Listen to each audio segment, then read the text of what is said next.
Welcome to Aftermarket, it's BY here, and today I'm going to be showing you all live cops of a few November releases, starting with the Yeezy 700 V3 Safflower. I'm really sorry about the quality in this video, it's pretty awful, but I was traveling and didn't have my regular setup, so I'll try to keep it nice and short. I was only running Polaris for these 700 Safflowers. The V3 silhouette of these 700s resale-wise, I think it's stayed pretty strong, and they've kept this silhouette fairly limited in terms of colorways they've released, but knowing Yeezy, they love to flood the market, so I'm sure we'll be seeing many more colorways of this silhouette in the future. Not much to see with Polaris. Once you set it up and turn on special mode, you pretty much just wait for the checkouts to come in. A lot of payment declines. I know I've mentioned this in previous videos that I've run with Polaris, but I've been seeing payment declines rise on Polaris, on Yeezy Supply specifically in the past few releases.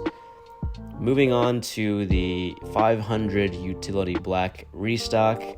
I was running on Polaris and on Kodai. I'm not going to show my Kodai because I unfortunately only grabbed one pair off of Footsites, but I'll show you Polaris again because I was able to fortunately grab a few more pairs on Yeezy Supply, but again, similar to the 700 V3 Safflower release, I was getting payment declines on these 500 Utility Blacks left and right.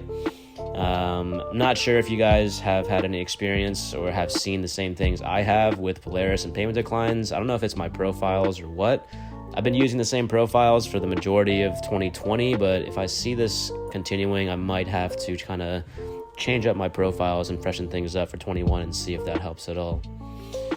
Now moving into the Jordan 1 high and mid metallic gold releases, I was running Kodai on Footsites.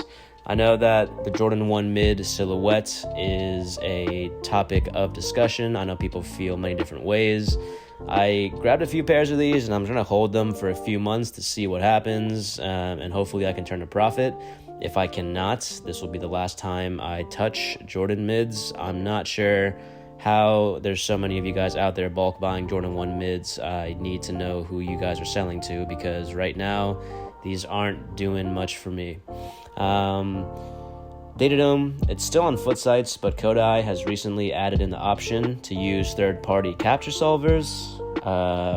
I tried to play around a little bit and used some large Hex Residential X proxy lists with the ignore Datadome captures setting turned on, and I also kind of used a few third-party solvers and a smaller list of Oculus ISPs.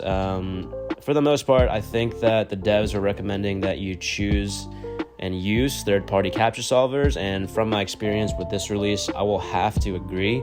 Most of my success came when I was using third-party solvers, as you guys can see here, and I wasn't having much success on the tasks where I was ignoring the Datadome captures, so I think moving forward, I'm going to try and keep third-party solvers in use and not ignore these captures anymore.